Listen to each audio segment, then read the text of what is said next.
నమస్తే. చాలామంది ఓల్డ్ ఉన్న వాళ్ళకి మలబద్ధకం ప్రాబ్లం అనేది వస్తుంది. మలబద్ధకం లాంగ్ టర్మ్‌లో వస్తే అది మనకు పైల్స్ రావచ్చు దానివల్ల, ఫిషర్స్ రావచ్చు దానివల్ల, ఫిస్చులా రావచ్చు దానివల్ల. సో, దీనికి చాలా కాంప్లికేషన్స్ ఉంటాయి. కానీ ఇవన్నీ మనం అవాయిడ్ చేయొచ్చు. అండ్ మలబద్ధకం కూడా మనం న్యాచురల్‌గా తగ్గించుకోవచ్చు. అది ఎలా తగ్గించుకోవచ్చు? అసలు మలబద్ధకం రావడానికి చాలా ఇంపార్టెంట్ కాజ్ ఏంటంటే మన గట్ ఏదైతే ఉంటుంది ఆ గట్లో డిస్టర్బెన్సెస్ ఉన్నాయి. గట్ అంటే ఏంది? మౌత్ నుంచి యానస్ వరకు ఉన్న పాత్వేని గట్ అని అంటాము. ఎక్కడ డిస్టర్బెన్స్ ఉన్నా మీ గట్లో ప్రాబ్లమ్స్ ఉన్నట్టు అర్థం. ఒకవేళ మీ ఇంటెస్టైన్స్లో అబ్జార్ప్షన్ సరిగా అవ్వట్లేదు అంటే దానికి గట్ హెల్త్ సరిగా లేదన్నట్టు. ఇంకోటి ఏంది, మీకు స్టమక్లో ఏమైనా ప్రాబ్లమ్స్ ఉన్నాయి, గ్యాస్ట్రైటిస్ ఉంది, హయాటస్ హెర్నియా ఉంది, దాని అర్థం కూడా ఏంది, మీ గట్ హెల్త్ ఏమో సరిగా లేదు.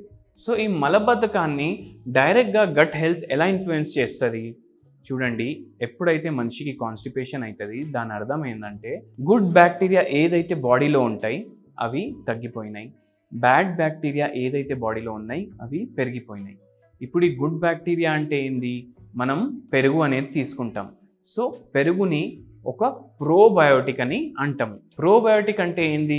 దీంట్లో బ్యాక్టీరియా ఉంటుంది. ఈ బ్యాక్టీరియా హెల్దీ ఉంటుంది. ఈ బ్యాక్టీరియాని లాక్టోబాసిల్లై అని చెప్తాం మనం. సో అందుకే పెద్దవాళ్ళు చెప్తారు, ఒకవేళ మలబద్ధకం ఉందంటే రెగ్యులర్లీ మజ్జిగ తీసుకోండి, లేదంటే రెగ్యులర్లీ పెరుగు తీసుకోండి అనేసి. సో అవి తీసుకోవడం వల్ల మన గుడ్ బ్యాక్టీరియా ఏదైతే ఉంటుంది బాడీలో పెరుగుతుంది. బ్యాడ్ బ్యాక్టీరియా తగ్గించడానికి గుడ్ బ్యాక్టీరియా ఎక్కువ ఉండాలి. సో బ్యాడ్ బ్యాక్టీరియా తగ్గాలంటే మీరు ప్రీబయోటిక్స్ ఏమో ఎక్కువ కన్జ్యూమ్ చేయాలి. ఇప్పుడు ఈ ప్రీబయోటిక్స్ అంటే ఏంది? ఏవైతే ప్రోబయోటిక్స్ గ్రో అవ్వడానికి హెల్ప్ చేస్తాయి అండ్ బ్యాడ్ బ్యాక్టీరియాని తగ్గించడానికి హెల్ప్ చేస్తాయి అవే ప్రీబయోటిక్స్. ఏ ఫుడ్లో అయితే మనకు ఇది తక్కువ ఉంటుంది, ఏమంటారు, కార్బోహైడ్రేట్స్ ఏ దాంట్లో అయితే తక్కువ ఉంటాయి అవి ప్రీబయోటిక్స్ అవ్వచ్చు. సో ఫ్రూట్స్ ఉన్నాయి. ఏ ఫ్రూట్స్?